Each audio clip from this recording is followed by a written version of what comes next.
सोचिए, दो देश युद्ध के बिल्कुल कगार पर खड़े हैं और फिर अचानक सब कुछ शांत हो जाता है। अजीब है ना?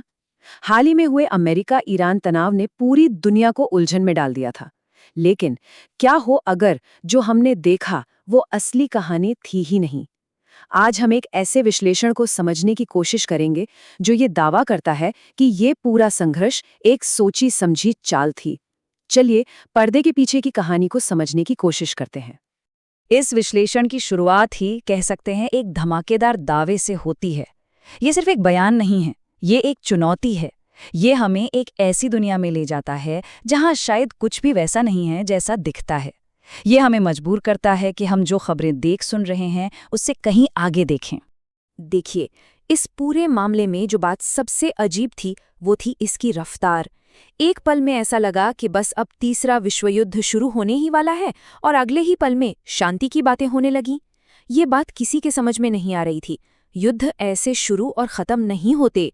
ये एक ऐसी पहेली है जिसका जवाब पारंपरिक सैन्य किताबों में तो नहीं मिलेगा, और यही वो पहेली है जिसे ये विश्लेषण सुलझाने का दावा करता है। तो अगर ये जंग नहीं थी तो फिर ये था क्या? कोई नाटक या कोई दिखावा? इस विश्लेषण के मुताबिक असली खेल तो पर्दे के पीछे चल रहा था और पूरी दुनिया बस एक दर्शक की तरह उसे देख रही थी। इस विश्लेषण का जो सबसे बड़ा तर्क है वो ये है कि ये पूरा का पूरा संघर्ष एक सोची समझी घटना थी।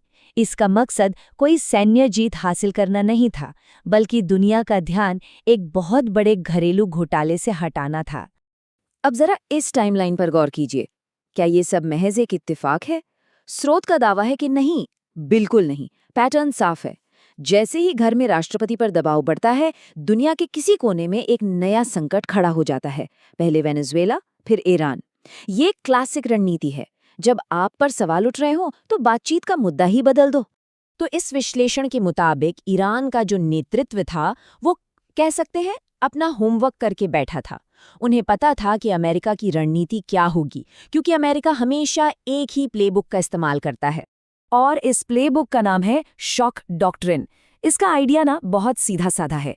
देश के दिमाग पर हमला करो, यानी उसकी लीडरशिप पे, और पूरा शरीर यानी देश अपने आप ढह जाएगा। ये 3 स्टेप्स में काम करता है। स्टेप 1, टॉप लीडर्स को हटाओ। स्टेप 2, उनकी आपस में बात करने की और सेना को कंट्रोल करने की क्षमता को खत्म कर दो। स्रोत का दावा है कि इसके बाद जो अफरा तफरी मचती है उससे सरकार अपने आप गिर जाती है, जैसा कि इराक, अफगानिस्तान और अरब स्प्रिंग के दौरान देखा गया था। तो सवाल ये उठता है कि अगर आपको पता हो कि आपका दुश्मन क्या करने वाला है तो आप क्या करेंगे? जाहिर है तैयारी करेंगे। और ईरान ने ठीक यही किया। उनकी तैयारी इतनी जबरदस्त थी कि उसने पूरे खेल का पासा ही पलट दिया। चलिए देखते हैं कैसे। ईरान का जवाब था मोज़ेक डिफेंस। देखिए, ये सिर्फ एक डिफेंस स्ट्रैटेजी नहीं थी, ये शॉक डॉक्ट्रिन का तोड़ था। इसे 2007 और 2019 के बीच IRGC के चीफ मोहम्मद अली जाफरी ने खास तौर पर अमेरिकी रणनीति को ही नाकाम करने के लिए तैयार किया था। इन दोनों के बीच का फर्क समझने के लिए ना ये मिसाल सबसे अच्छी है। शॉक डॉक्ट्रिन है एक बड़े से शीशे को तोड़ने जैसा, एक हथौड़ा मारा और सब चकनाचूर। वहीं मोज़ेक डिफेंस में हजारों छोटी छोटी टाइलें होती हैं। आप 1 या 10 टाइलें तोड़ सकते हैं, लेकिन पूरी की पूरी दीवार को एक साथ तोड़ना लगभग नामुमकिन है।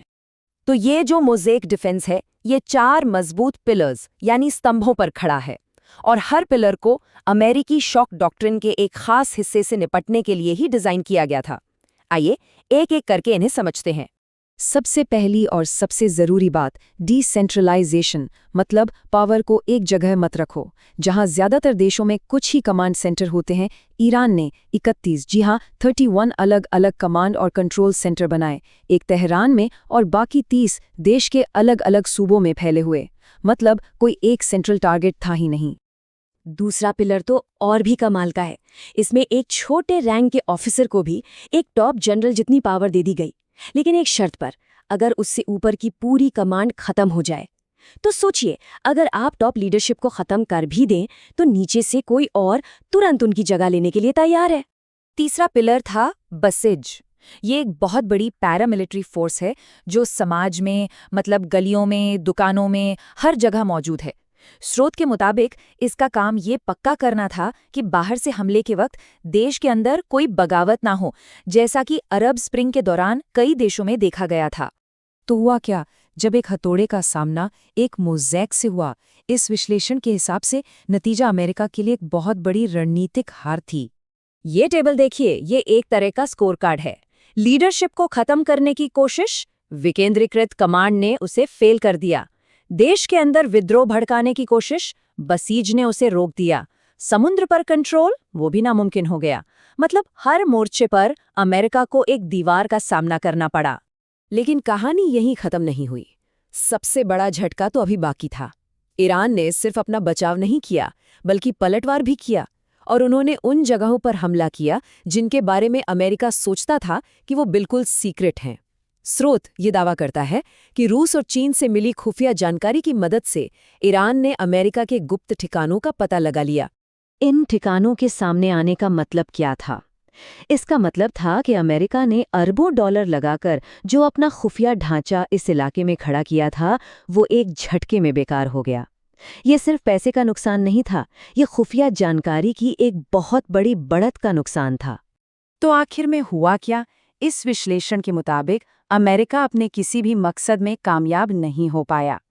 ईरान का शासन पहले की ही तरह मजबूती से खड़ा रहा। और स्रोत का ये आखिरी कोटेशन इस पूरे विश्लेषण का सार है। उनका तर्क है कि अमेरिका अपने बदलते लक्ष्यों की वजह से कंफ्यूज था, जबकि ईरान अपनी रक्षा की रणनीति पर बिल्कुल टिका रहा। और ये विश्लेषण हमें एक बहुत ही परेशान करने वाले सवाल के साथ छोड़ जाता है। अगर ये सब ध्यान भटकाने के लिए था, तो अगला नंबर किसका है? क्या अगला बड़ा वैश्विक संकट भी एक सोची समझी योजना होगी? स्रोत का मानना है कि हमें ग्रीनलैंड, दक्षिण एशिया और ताइवान पर नजर रखनी चाहिए। ये एक चेतावनी है कि हमें हमेशा सताए के नीचे देखना चाहिए, क्योंकि जो हमें दिखाया जा रहा है वो शायद ही कभी पूरी सच्चाई हो।